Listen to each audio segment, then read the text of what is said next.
Run it back, Nation. What is good? Sixers sickos. What is good? Fun episode today. We're going to talk about the Sixers' interest in Davis Bertans. We're going to talk about the Sixers' interest in Marcus Morris. We're going to talk about another a mock trade that includes another stretch four that might be a better option than both of them.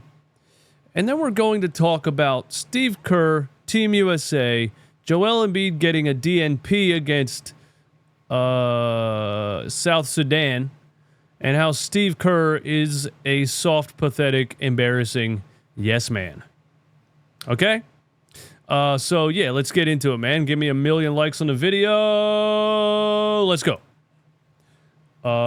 Producer, where my stuff at?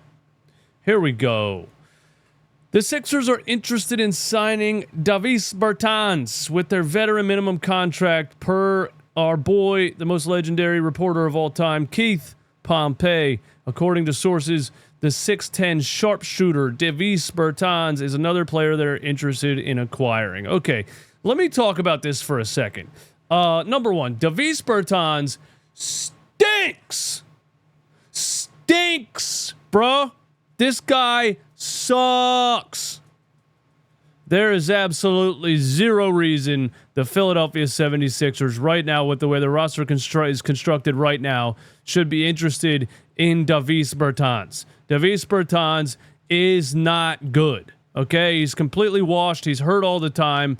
He's not physical for his size whatsoever. He can't rebound. He can't defend the rim. He's literally a 6'10 shooter who doesn't even shoot a crazy percentage from three and plays like 40 games a season. There's zero reason for the Sixers to sign Davis Bertans. I want you to know that. Zero reasons, okay? Look at his stats over the past couple of years, all right? I remember him getting overpaid in Washington. We got that massive contract in Washington. That 1 year, he averaged 15.4 points per game. He was the most improved player of the year. He was 8th in 6th man of the year. And I remember a couple of games where he was shooting the lights out against the Sixers, and that's the last time I saw Davis Bertans, okay? He got traded to Dallas. Then he got, I don't know if he got released or traded to OKC, but he ended up in OKC. Then he ended up in Charlotte. And if you see his games played, I mean, damn, bro. He hasn't broken 60 games in a season since 2018. 54, 57, 56, 34, 22, 45, 43 in 23-24, where he played 15 games for the Oklahoma City Thunder and 28 games for the Charlotte Hornets.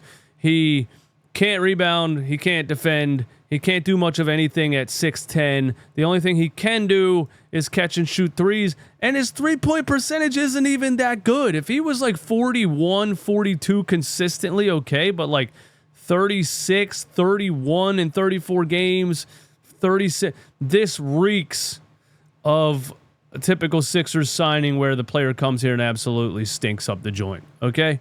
So absolutely zero, no. The Sixers should have no interest in Davis Bertans. I'm sorry if this was much more negative than you thought it was going to be. The dude is hurt, washed, unathletic, can't defend, can't rebound, isn't even that great of a three-point shooter. Absolutely stinks. Get him out of here.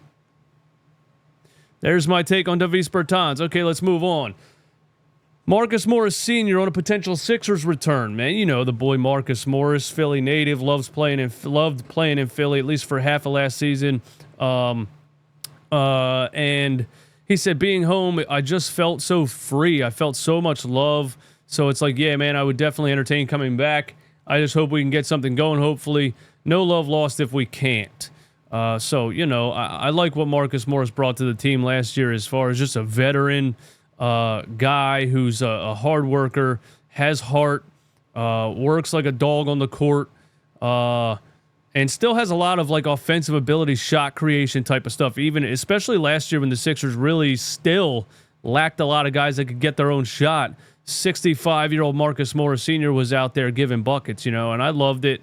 I think he played a little bit too much minutes a lot of times because of how the roster was constructed. I think he would be a lot better fit with this roster at this stage of his career with the amount of minutes that he would probably be looking at, and I like it. But the Sixers can only offer a veteran minimum $3.3 million salary on 1 year. sources say the Cavs and other teams who are highly interested are prepared to give Marcus Morris nearly double that amount. So the question then is, would Marcus Morris take a discount to play in his hometown, Philadelphia? Now it would depend on how Marcus Morris feels about his career right now. If he feels like this is going to be his last year in the NBA, he might do that. But if he's a little bit more focused on his future and his financials outside of the NBA, it's probably not a smart decision to give up an extra $3.3 million as you move into retirement. So I could see him saying, I love Philly, I would love to play there, but I can't give up $3+ million just to come back. But if he likes where he's at financially and close to retirement, maybe he would give up that $3 million to play back in Philly. But, of course, Philly would love him to be back. He would love to be here. It would just depend on the money. And if he gets paid more than double that somewhere else, he's probably, I would think, going to take that money. Give me your thoughts, man, on what you think of Marcus Morris Sr. Give me your thoughts on the Davis Bertans thing, okay? Definitely have some more things to talk about. Thank you for sticking around. A mock trade that was proposed by Mike O'Connor is a trade for Grant Williams, okay? And his mock trade has the Sixers giving up KJ Martin, the balloon deal, KJ Martin contract, which is, they purposely overpaid him so they could use him in a trade piece to match salary. So shout out to KJ Martin for reaping the benefits of a balloon deal. Adeem Bona, Reggie Jackson, and 3 second-round picks. Now, this sounded crazy the first time I looked at it, okay? But if the Sixers want to win a championship this season, if they want to give everything, if they want to give the team their best odds, their best chance to shore up all of their weaknesses and make a run for a championship this season, this actually isn't that crazy of a trade. Because KJ Martin, like his athleticism, doesn't give you much as far as playoff play or shooting and things like that. There's not much KJ Martin can really do for you. Adeem Bona, love him as a second-round pick. I think he has a potential to be a great talent. He's a dog. He's a workhorse. He's a dunking machine. He's a rebounding machine, but he can't stretch the floor. And it would be tough probably to find Adeem Bona minutes.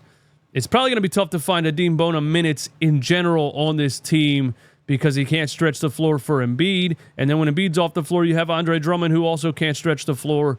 So it would hurt because we watched him in the Summer League and we loved him, but you would probably have to throw in Adeem Bona to get this trade done, and it wouldn't be that big of a deal when you really think about it because I don't think he's going to play many minutes for the Sixers this season, and at the end of the day, he can't stretch the floor. Reggie Jackson, like the signing, veteran point guard. He's 35 years old. I wouldn't be mad at giving up Reggie Jackson.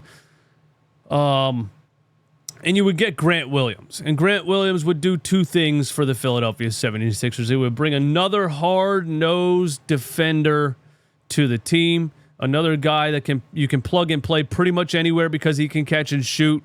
He can stretch the floor, and he plays defense, and he can rebound. Last year in just 18 games for the Charlotte Hornets, 29 games for the Charlotte Hornets, actually, he averaged 14 points per game and 5 rebounds. He was one of the major factors a couple years ago in the Boston Celtics slowing down Joel Embiid. Him and Robert Williams, the combination of their interior defense. I think Grant Williams is a lot better than people realize. The Charlotte Hornets went on a winning streak immediately upon trading for him out of Dallas. Don't forget that.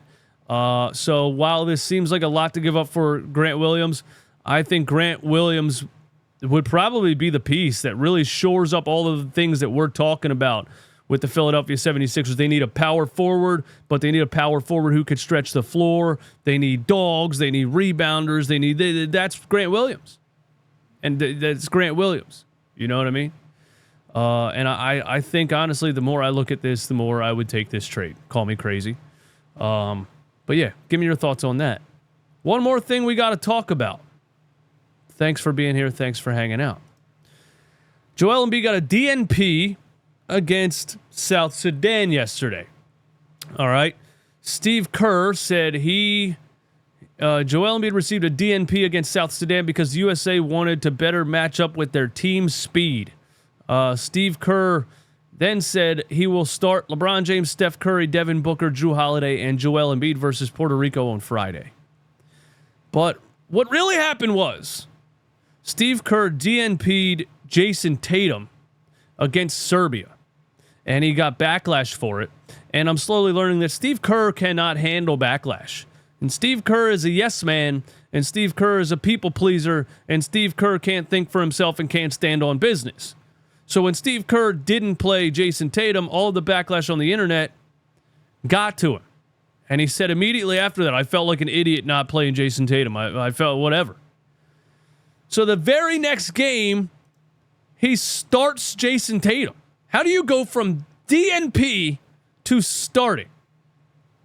Because Steve Kerr couldn't handle the criticism, and it was like when the coaches, it was like when the players' parents have a meeting with the coach, and the very next game he's in a starting lineup. That's what happened with Jason Tatum.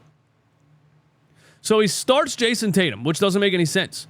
Because again, I said Jason Tatum doesn't bring anything to this team that Devin Booker doesn't bring to this team. That Kevin Durant, it's redundancy. It doesn't make any sense. So Jason Tatum goes out there, and in 12 minutes, he goes 0 for 2 and shoots the ball up the side of the backboard.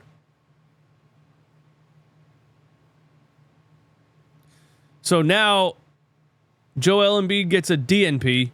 Jason Tatum's in the starting. Steve Kerr's he can't find a... He's not thinking for himself. He's not being a confident coach and coming up with what he thinks is the strongest roster. He's just trying to please the masses. He's just trying to be PC. Fucking politically correct. He's a politically correct bitchy coach. That's what he is. Be a man, Steve Kerr. Make your own decisions. Anyway, last thing I want to say, I put out the little clip that I was saying Derrick White is better than Jason Tatum. I stand on that. I still believe that. And Jason Tatum got the start against South Sudan, went 0 for 2, shot the ball up the side of the backboard. Derrick White had 10 points, 3 steals, and a block. He's just better, bro. He's a better team player. He's better ball handler. He runs pick and rolls. He's a better shooter. He's a better catch and shooter and off the dribble. He's a better defender on the perimeter and interior. Why does everybody underrate the hell out of Derrick White? I watched him kill the Sixers over and over and over and over and over and over again. Way more than Jason Tatum killed the Sixers. Derrick White is better than Jason Tatum. I don't know why y'all won't accept that. Laugh at me on TikTok and Instagram all you want. Derrick White's better than Jason Tatum. Steve Kerr knows it. He's just trying to make you fucking little crybabies on Twitter happy. Hey, man, this was a fun one. Thanks for hanging out with me. Y'all have a great day.